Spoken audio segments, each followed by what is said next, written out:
Here's how to reverse your caravan safely and effectively. It doesn't matter whether you're a seasoned traveller or new to caravanning. These simple steps will make things so much easier and safer for you. To make it a bit easier to follow, we've broken it down into steps so that you can practice each one and build your confidence. Practice is important.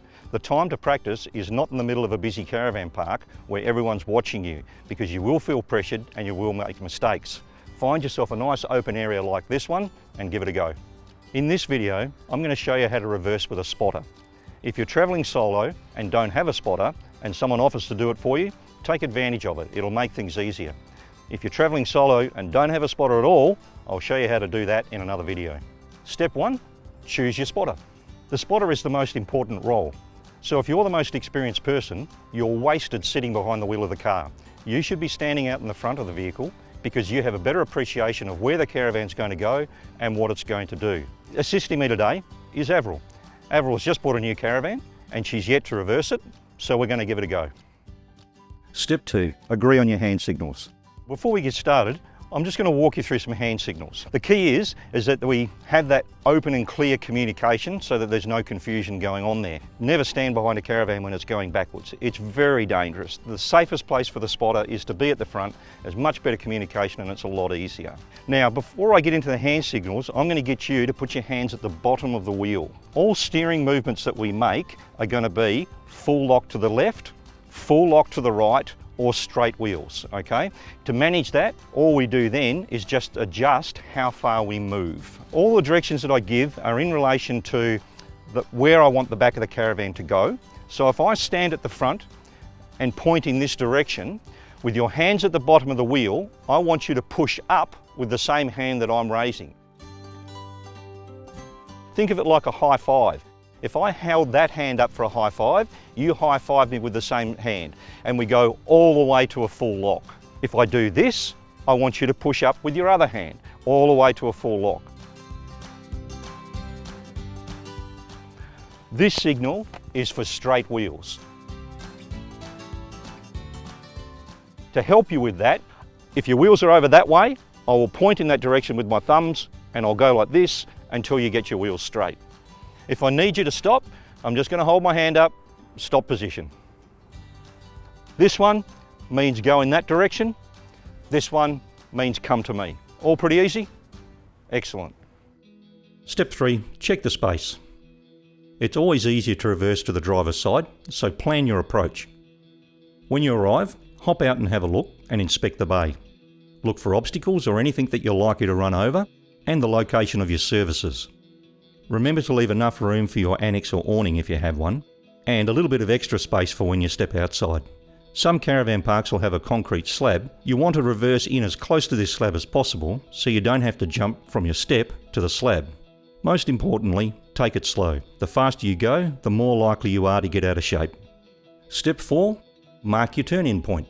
The turn-in point is measuring where your caravan's rear wheels should be, as this is the pivot point from which it will start turning. Every vehicle and caravan combination is different, and each will turn in at a different rate. So it's important to identify the turning point for your caravan, because this will make it easier to get it into the bay. First, we need to identify the corner of the bay that you are reversing into. You don't want to be too close to the side of the bay, so we recommend being at least 2 paces out. Use this as a starting point and refine it from there. For a single axle caravan, take 2 steps away from the corner of the bay and mark this point. For a tandem axle caravan, take 3 steps away from the corner of the bay and mark this point. For this car and caravan combination, it requires 4 steps away from the corner as its turn-in point. This is the point where you need to start to turn the caravan in. So move your caravan so that the rear wheels line up with this point.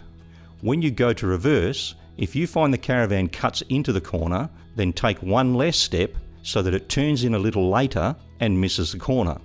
If you find that it turns in and ends up in the middle of the bay, take an extra step away from the corner so that it brings your turn-in point earlier and will move it closer to the side of the bay. Step 5, reversing into the bay. If you have bikes stored at the front of your caravan on a rack, make sure you take them off, because this will cut down your turn-in angle when reversing. One of our key recommendations is that all steering adjustments should be made while stationary. We call it stop, adjust, check. Come to a halt, make an adjustment, and then move a little bit. Once the rear wheel reaches the turn-in point, the spotter will stop the vehicle and then point in the direction that they want the back of the caravan to go. The driver will respond by pushing up on the steering wheel in the direction that the spotter is pointing. The spotter should check that the front wheels are pointing in the opposite direction to which they are pointing. Once happy with the steering direction, the spotter will motion for the driver to start moving backwards and the caravan will start turning in the pointed direction into the bay. The spotter should watch how the caravan is turning in so that it is missing the corner of the bay. If it turns in too quickly, the spotter should stop and change the wheel direction to straight wheels. This will slow down the turn rate but will still turn the caravan into the bay. The spotter will again signal to go backwards, watching the way the caravan is turning, and stop the vehicle before it jackknifes. One thing that we don't want to occur whilst reversing the caravan is what's called a jackknife. A jackknife occurs when we start turning the caravan into the bay and then the back of the vehicle comes into contact with the front of the caravan and causes damage to either or both. To manage this from a spotter's perspective, while standing at the front of the vehicle, we can look straight down the side of the vehicle and we need to identify a particular feature on the front of the caravan. When that feature comes into view, in this case we're using the regulator, okay, for this vehicle and this caravan. Once that comes into view, we know we've got to stop. From the driver's perspective, it's the same principle. Looking in the vehicle wing mirror, straight down the side of the car, once those two things line up, we know we've got to stop. Once the jackknife point has been reached, we need to unwind it so that we can continue to go backwards into the bay. The spotter will now point in the opposite direction to that which they indicated originally. The driver will push up on the steering wheel in the direction that the spotter is pointing, and once happy with the steering direction, the spotter will signal the driver to continue going backwards into the bay. If the caravan needs to be closer to the side of the bay, stop the vehicle. Signal straight wheels and then signal to continue going backwards. This will move the back of the caravan towards the side of the bay. Move backwards until the desired position is achieved or you reach the jackknife point once more. You can then repeat the unwind process and push the caravan back into the bay. Once the caravan is in the bay, the spotter should tell the driver to wait and then walk to the back of the caravan to work out how far back we need to go. Pace the distance out and then return to the driver's door. From the driver's door, pace this distance towards the caravan or the back of the bay, stand still and tell the driver to reverse back until they are level with the spotter. When turning a tandem axle caravan around a corner, regardless as to whether it's going forwards or backwards, each of those wheels travels a different distance and subsequently it causes a significant twist into the suspension. That twist is projected into the subframe of the caravan and projected all the way through to your tow hitch. That force against your tow hitch can actually make it very difficult to remove. Basically, the hitch is pulling very hard against the side of the pin or the tow ball and it makes it difficult to lift it off. The simple fix for this is once you have the caravan in position, is just drive forward and drive back again and that will remove the twist. Step 6. Securing the caravan. Once you are happy with where the caravan is positioned and that it's level, you need to secure it. Apply the caravan park brake and chock a wheel if necessary, and then go through the process of disconnecting it. To recap on what we've done, once you've identified who's going to be the spotter, agree on your hand signals. Check the bay to make sure it's clear of obstacles.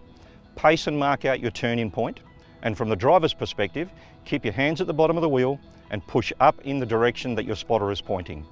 That way, the caravan will track around the corner and end up where you want it to be. Once it's positioned, remember to secure your caravan so it's not going to go anywhere. Apply the park brake and chock the wheels if you need to. Remember, practice is the key. The more you practice, the easier it gets. For more information, head to the RAC website and caravan safety sessions. You can book one of those and get some guidance from one of our professional instructors. You might even get me. Safe travels. RAC, for the better.